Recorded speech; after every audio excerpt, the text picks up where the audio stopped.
Hello children, today I am going to continue next video from chapter 14, water.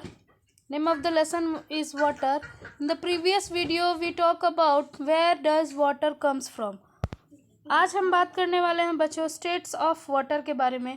तो सभी को पता है कि वाटर जो है वो 3 फॉर्म में एग्जिस्ट करता है पृथ्वी पर। In order to understand water cycle we should first know the various physical states in which water can exist under different conditions. This is discussed below that although we normally think of water as a liquid, but water can also be a solid or a gas under appropriate conditions. The ice which we take out of from the freezer of a refrigerator is a frozen water. It is a solid form of water. So ice is solid water. In other words, ice is the water in solid state. The water which falls from the sky with white flakes of ice during the winter extremely cold region is called snow. Snow is also a solid state of water, and the water which flows from the tap is a liquid. बच्चों कहने का अर्थ है कि पृथ्वी पर जो पानी है वो कंडीशंस के आधार पे, टेम्परेचर के आधार पे वाटर जो है वो 3 रूपों में एग्जिस्ट करता है, सॉलिड, लिक्विड और गैस। पानी का सॉलिड रूप होता है बर्फ़ या स्नो। पानी का लिक्विड रूप होता है वाटर। और जब हम गर्म करते हैं, when it evaporates it changes into water vapour, that is the gaseous form of water. So children, water exists in 3 states, that is solid, liquid and gas. Okay children. Next, यहाँ पे आपको कुछ एग्जांपल्स दिए हुए हैं, जैसे कि solid पानी का सॉलिड रूप जो होता है वो आइस होता है, पानी का लिक्विड रूप वाटर होता है, और पानी को जब हम गर्म करते हैं that is in the gaseous form और वाटर वेपर. तो इस प्रकार बच्चों सॉलिड जो होता है वो 3 स्टेट्स में एग्जिस्ट करता है. Water can be change from one state to another by heating और कूलिंग. पानी की खासियत है कि वो अपना स्टेट जो है वो चेंज कर सकता है, एक स्टेट से दूसरे स्टेट में चेंज हो सकता है बाय प्रोसेस ऑफ हीटिंग और कूलिंग. यानी अगर हम उसे ठंडा करते हैं या फिर गर्म करते हैं तो पानी जो है वो अपना रूप बदल सकता है. When ice is heated it melts and changes into water. यानी जब हम बर्फ़ को गर्म करते हैं तो वो मेल्ट होकर वाटर में बदल जाता है. And when water is cooled too much, और जब पानी को बहुत अधिक फ्रीज कर देते हैं, बहुत अधिक ठंडा कर देते हैं, then it changes into ice, that is solid form. When water is heated it evaporates and changes into water vapour.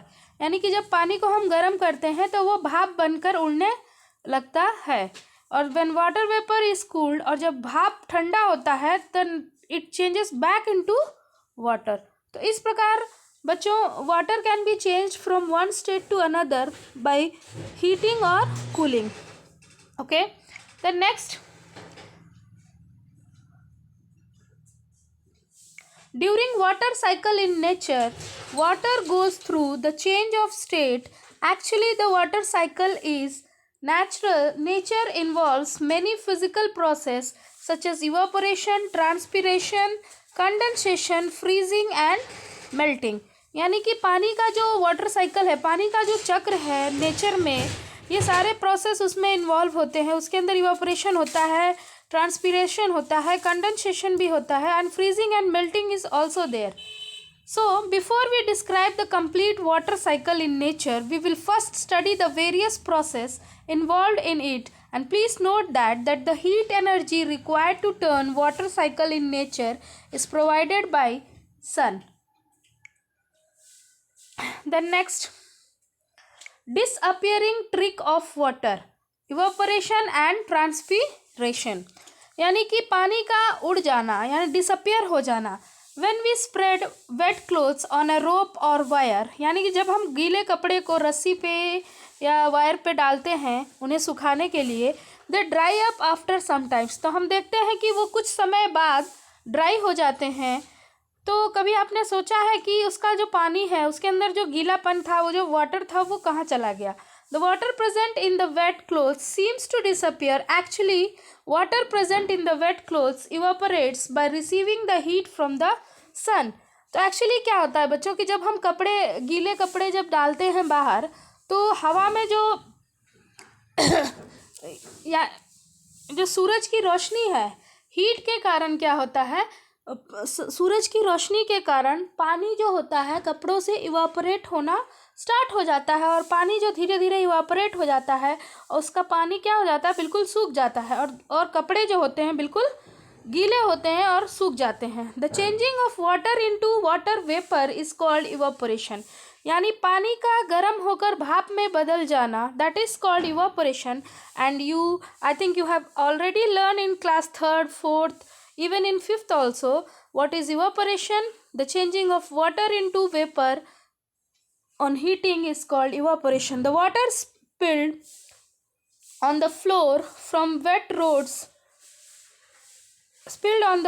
dries up and disappear due to the evaporation. यानी कि जो ज़मीन पर जो पानी गिरा रहता है, कुछ देर के बाद आपने देखा होगा बारिश जब होती है तो कुछ देर के लिए पानी लग जाता है ज़मीन पर, लेकिन आफ्टर सम टाइम्स हम क्या देखते हैं, कुछ दिनों के बाद वो पानी क्या होता है, सूख जाता है. Similarly water from wet roads pulled near our homes and roofs also dries up and disappear by forming water vapour by the process of evaporation. तो इसी प्रकार हमारे छत का जो पानी है या फिर रोड पे जो पानी रहता है वो इवापोरेशन के द्वारा ही ख़त्म हो जाता है. The wet black board dries up after wiping it due to evaporation. यानी कि अगर हम गीले कपड़े से ब्लैक बोर्ड को पोंछते हैं तो कुछ देर के बाद वो सूख जाता है. बिकॉज ऑफ इवापोरेशन ही पानी जो है बोर्ड जो होता है ड्राई हो जाता है. Okay children, water needs heat to evaporate into water vapour. और पानी को इवापोरेट होने के लिए हीट की आवश्यकता होती है. In the evaporation of water in nature heat is provided by the sun directly और by the surrounding air which has been heated by the sun. तो हीट के लिए डायरेक्टली सन की ज़रूरत होती है, या फिर आप आसपास की जो हवा होती है वो सूरज के कारण गर्म होती है, और वो जो गर्म हवा है वो उस पानी को अपने अंदर इवापोरेट करके एब्जर्व कर लेती है. This will become more clear from the following activity. Take a 2 similar plate and pour a equal amount of water in them. Place one plate containing water sunshine and another plate containing water in the shade veranda. Observe two plates after every 15 minutes. We will find the water that two plates disappearing slowly and becoming less and less.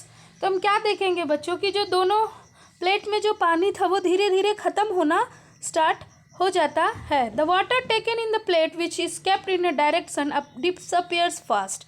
और सूरज की रोशनी में रखा हुआ जो plate है जिसमें पानी है वो काफ़ी जल्दी इवापोरेट हो जाता है, और जो घर में है वो थोड़ा सा उसे टाइम लगता है. The heat needed by the water for evaporation which kept in sunshine is provided by the sun directly. In other words, the source of heat for evaporation of water kept in a sunshine is the sun itself. We also observe that the water kept in the shade also evaporates ultimately through the sun does not fall on it directly. तो हम क्या देखते हैं कि जो घर के अंदर बरामदा में रखा हुआ पानी है वो भी सूखता है, बट वहाँ तो डायरेक्टली सन की जो लाइट है वो नहीं पड़ रही है, लेकिन फिर भी क्या होता है बच्चों की जो एयर है वो वार्म होता है. सूरज की रोशनी के कारण, पृथ्वी की गर्मी के कारण या सूरज की रोशनी के कारण जो एयर होता है वो काफ़ी वार्म होता है, और वो वार्म होने के वजह से वो पानी को अपने अंदर इवापोरेट करके ऑब्जर्व करा लेता है.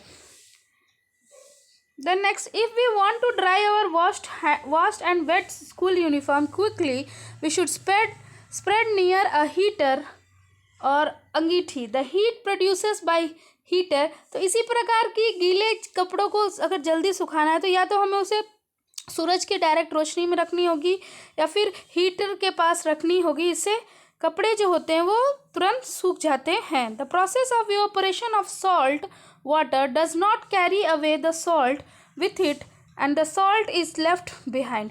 यानी ठीक उसी प्रकार इवापोरेशन के प्रोसेस से ही समुद्र के पानी से सॉल्ट को अलग किया जाता है. तो पानी से क्या होता है कि जो कॉमन सॉल्ट जो उसमें डिज़ोल्व होता है वाटर में, तो सॉल्ट वो रह जाता है और जो पानी है वो इवापोरेट होकर भाप बनकर उड़ जाता है. This is because the water forms vapour easily on heating and salt does not form vapour. Okay बच्चों, तो इस प्रकार इवापोरेशन के मेथड से सी वाटर से सॉल्ट को अलग किया जाता है. From the above discussion we conclude that when the sun shines the heat of the sun evaporates the water from the ocean, river, lakes, pond and even a soil continuously to form a water vapour. तो इस प्रकार सूरज की रोशनी के कारण जितने भी सी bodies हैं वहाँ से पानी और इवन सॉइल के अंदर का भी पानी जो है वो इवापोरेट होकर इवापोरेशन के रूप में bye the process of evaporation वो पानी भाप बनकर उड़ता है. And this water vapour goes into the air. और ये वाटर वेपर एयर में जाता है in the atmosphere and the water vapour becomes a part of the air but it cannot be usually seen in the addition of evaporation. There is another process which puts a lot of water vapor into the air. यानी कि एक और process है जिसके कारण बहुत अधिक water vapour air के अंदर बहुत अधिक मात्रा में वाटर वेपर पहुंचता है. That is called transpiration. और ट्रांसपीरेशन क्या होता है? Plants need water to grow and plants take this water from the soil. Plants use a part of water to make their food and retain some of their different parts. बच्चों, transpiration के बारे में इससे पिछले chapters में आपने पढ़ा था कि what is transpiration. The excess water from the plants, यानी कि पौधे जो बच्चों हैं, रूट्स जो है, रूट का काम है पानी को एब्जर्व करना. तो रूट जो होता है वो कंटिन्यूसली पानी को एब्जर्व करते रहता है, बट उतने पानी की आवश्यकता पौधे को नहीं होती है. तो जो एक्सेस वाटर होता है वो पत्तियों के स्टोमेटा के द्वारा पत्तियों से बाहर निकल जाता है. और this process is called transpiration. As water vapor through the pores of their leaves is called transpiration. The loss of water from plants as water vapor is called transpiration, and the process of transpiration puts a large amount of water vapor into the air also. Before we end the discussion, we can say that the water vapor gets added to the air or atmosphere by the process of evaporation and transpiration.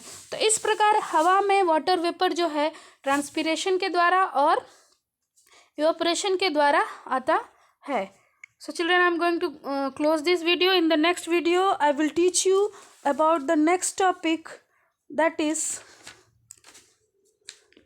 Formation of cloud और condensation. Okay children.